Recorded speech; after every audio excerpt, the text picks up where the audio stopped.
Why did you choose to go to law school?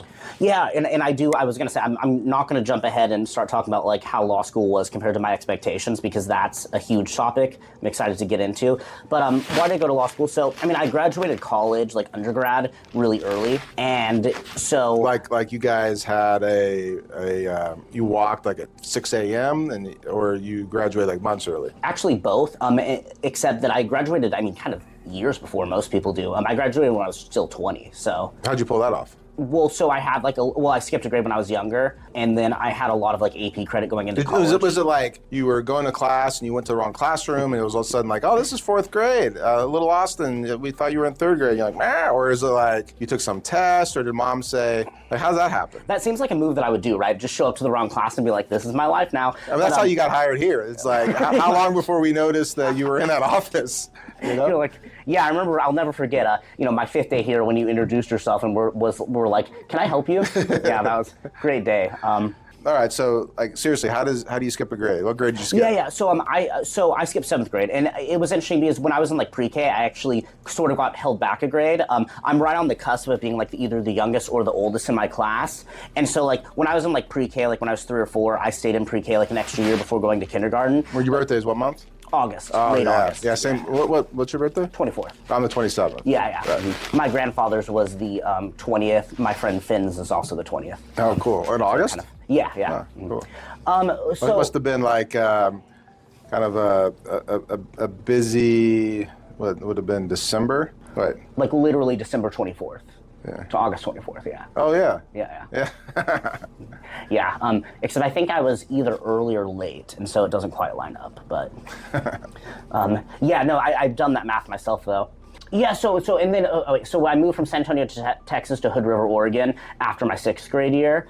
And, I went from a like private school that was supposed to be academically advanced. And don't get me wrong, it was great. That would almost imply that I'm smart, that I was smart though, which, definitely isn't true. You were trained well. The same. Yeah. I mean, yeah. That's the thing about, there's like 2 tracks of education in this world. There's the track of the elites that try to educate their kids so they can lead others, and the traditional sense, like you learn about how to learn. You learn about how to think, and you learn about relationships and working together and things like that. And then there's whatever public school became, which was like, hey, train you how to react when you hear the bell, so you can hit that factory line and get to working, right? Yeah, no, definitely. And that was one thing, is that like in 5th and 6th grade, we had a social studies teacher, and we learned about all sorts of things from like, genocide to human rights to different, political ideologies. It was actually, I mean, some people might think that that's too young for that, and we didn't go into detail about like the gruesome stuff, but I mean, honestly, that's part of what made me interested in law, that and my parents. But that was actually great. It was like a great thing for me to learn at that age, and we learned a little bit about politics and everything like that. The teacher wasn't too biased or anything, but it'd be nice if they had that in every school. But of course, I was a public school substitute teacher. What moved you about that? Just that, I mean, it was interesting, and that I feel like if kids have a good introduction to politics, to learning about the world, we as humans are naturally interested in what's happening in other places. We're naturally interested in what's happening in our world. And so I think, and it's so freaking important to have an engaged populace, to have a populace that's informed, that's engaged, that cares about these things. Can you imagine like our ancient ancestors in like a clan or a tribe or a big man egalitarian system, and somehow there was somebody that didn't know what was going on? No. I mean, it's impossible. No. Yeah. Like our basic social constructs, our societal, the family unit, the extended family, the clan, the tribe, the nation. And speaking of tribe, it's interesting because like I became opinionated about politics at a relatively young age too. And I'd say it was interesting because I think that when you first get into politics, it's easy to be like, oh, the other side, they're dumb, they're et cetera, they're dumb, they're uninformed, et cetera. And I guess it's like, and yeah, sure, I thought that at first, but by the time I was actually old enough to vote, I'd been following politics for long enough that I had learned that wasn't the case.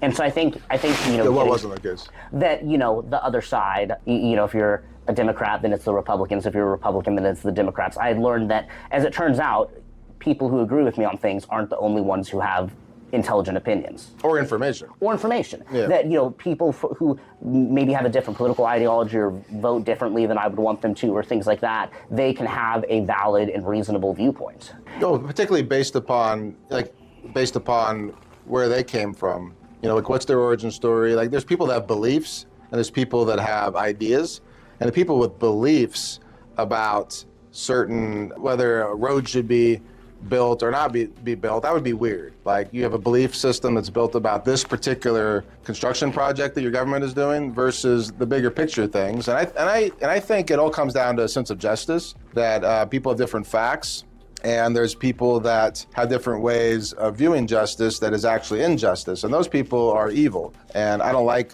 their ideas and beliefs, but they have good information sometimes. And I'd also say sometimes there could be people who agree with me about the facts, like they come to the same conclusion, but they're unjust people. You know what I mean? Like, there could be people they want to take something that doesn't belong to them from someone else. Yeah. And for unjust reasons. And so that was weird discovering that, like, there are people who have, I don't want to say, I like to say that, people themselves aren't bad, but people who do bad things, even though there are pretty evil people. But there's evil ideas. I mean, there's like was it Benjamin Franklin that said, democracy works great until one side realizes it can fleece the other side? It was also very interesting because, I went from 6th grade in San Antonio at this private school to 8th grade at a public school. And so you can imagine the pretty massive culture shock. And then it's really interesting because that private school that I went to, it was like very diverse, like ethnically, religiously, but not like economically or educationally. Everybody's parents really valued education. Everybody came from like a upper middle class household. And then I moved to Hood River where it wasn't really that diverse. I mean, there were basically two cultures, like white Americans and then like Latino Americans, specifically Mexican Americans, specifically a lot of Mexican Americans with origins in Jalisco. Were they like kids of agriculture workers? Yeah, and construction workers. And that's especially changing now. It was very interesting because growing up from 8th grade all the way through high school and then looking at the elementary school and the like, there were hardly any Latino teachers. But now that my generation is graduating, all of a sudden there are, because my classmates are becoming teachers. Because for a while, most of the Latino folks in Hood River were, agricultural workers, they were immigrants, and so you didn't have a whole lot of people who had the education to become teachers themselves. But then, again, like with my generation, it's kind of, you see a lot more symmetry between, the white kids and the Latino kids. As far as teachers?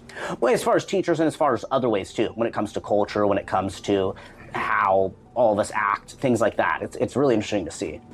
And then just to jump forward to entering law school, so you go from you took a break though between college and law school. For, a couple of years, and worked as a substitute teacher.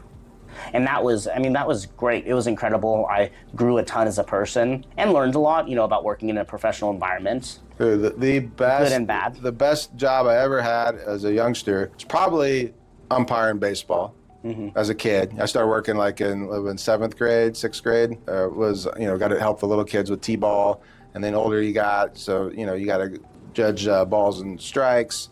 And then what I really, really enjoyed though was I think it was after I had so many hours of credit in college. It must have been my 3rd year in college.